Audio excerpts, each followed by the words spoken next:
Pinabago sa isang demokrasya tulad ng bansang Pilipinas ang proseso ng halalan.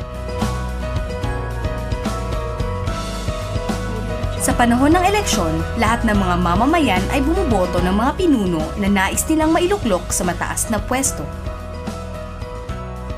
Sa dinami-daming eleksyong dumaan sa republikang ito, marami na rin tayong nakita, narinig at nakilalang mga politiko dala ang iba't ibang pangalan, paniniwala at hangarin. Sa dinami-daming eleksyon na ang dumaan, alam na kaya natin kung anong tipong lider ang karapat-dapat na ihalal? Ang eleksyon ay panahon para marinig ang plataporma, pangangampanya at pangako tungo sa ikauunlad ng bansang Pilipinas. Ang eleksyon ay oportunidad para sa ating lahat na magsama-samang magdesisyon sa kung anumang landas ang ating tatahakin. Ang eleksyon ay panahon para bumoto ng mga karapat-dapat na lider.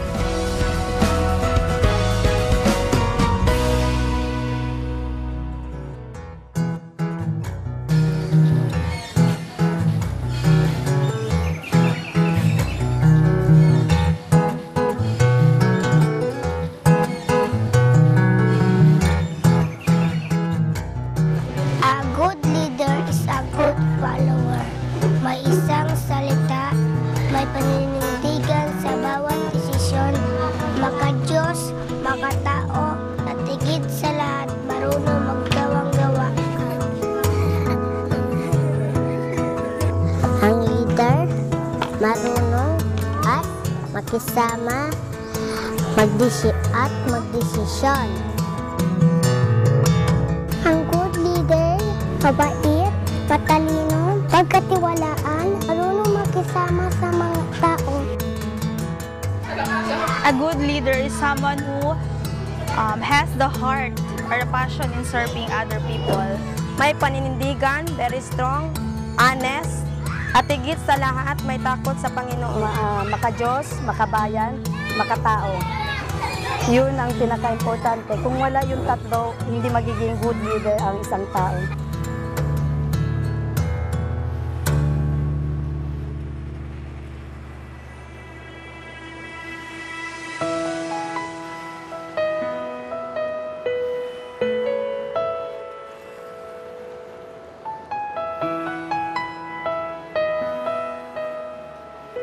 Yung mabait at pagkatiwalaan, yung maraming sagawa, wala nga yung maraming bunganga.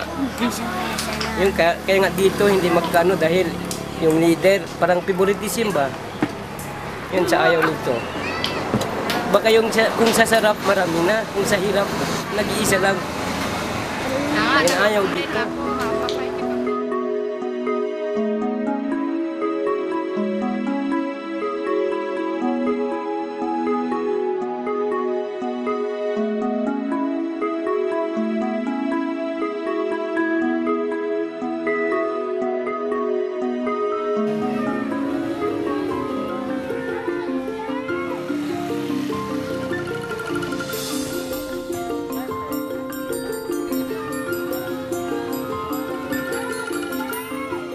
Kung siya man ang manalo, gusto ko ibago niya ang Zamboanga dito.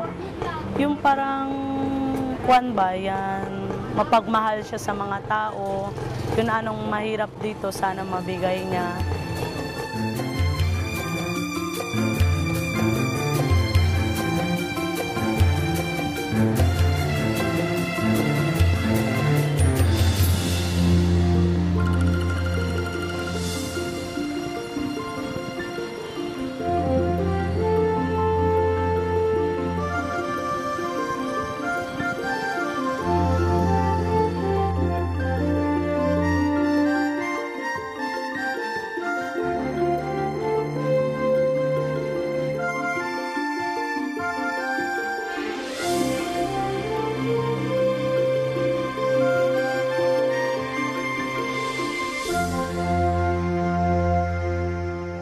maging makatao ka. Alam mo yung alam mo yung goal mo sa buhay. Alam mo yung goal mo bilang kung for example, isa kang politiko. Alam mo yung goal mo. Alamin mo yung anong pangangailangan ng tao before yung pangangailangan mo sa sarili mo. Dapat kahit isang mga squatters, dapat may ano sila, may damdamin sa mga squatters, marunong sila magbigay, mag-intindi kung ano ang kakulangan. Ano ang good leader?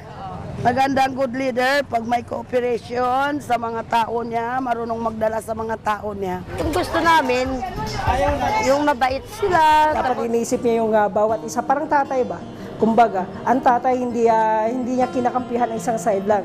Dapat alamin niya muna yung isang side para yung lahat ay magkakaintindihan. Walang anti-Muslim, walang anti-Christian. Mas maganda yun pag hindi siyang anti-Muslim, Christian. Once siya maging leader, kailangan walang anti-anti. Pareho lahat ang tingin niya sa mga religion.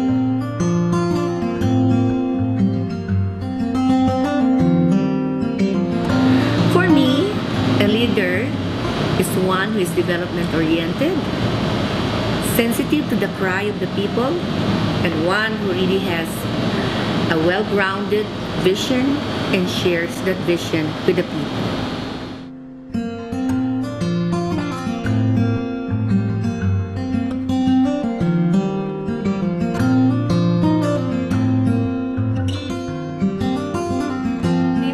Leader has integrity, because for all we know, integrity is doing the right thing even if no one sees you.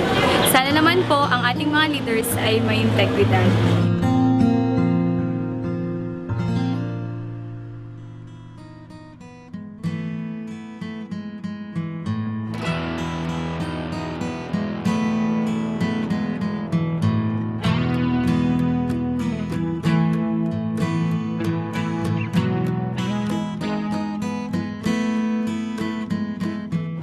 Para sa akin, ang magaling na namumuno ay handang makinig kahit ano man ang reliyon mo at may dedikasyon sa kanyang trabaho.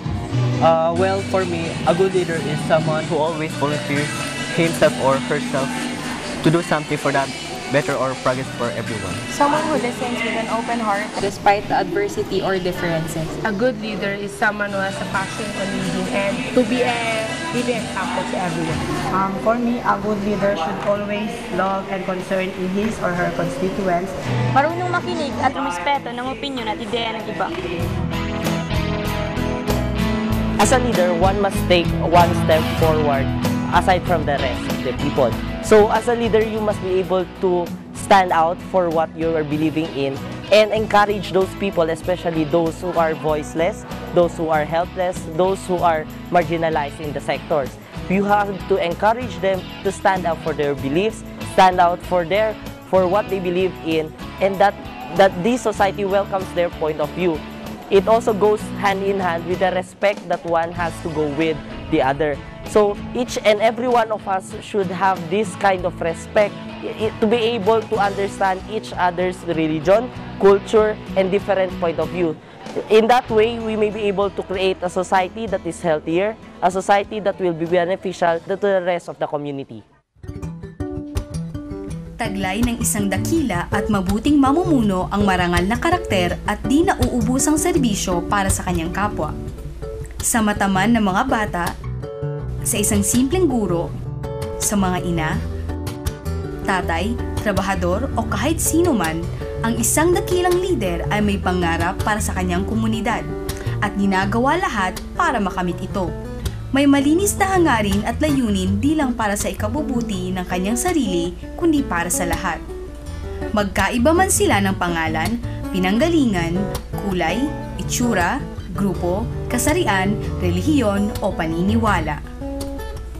Siya ay isang magandang halimbawa ng tiyaga, sakripisyo, pagmamalasakit, pananampalataya at pagmamahal. At higit sa lahat, may kakayahan siyang gawing mahusay at mabuting lider ang iba.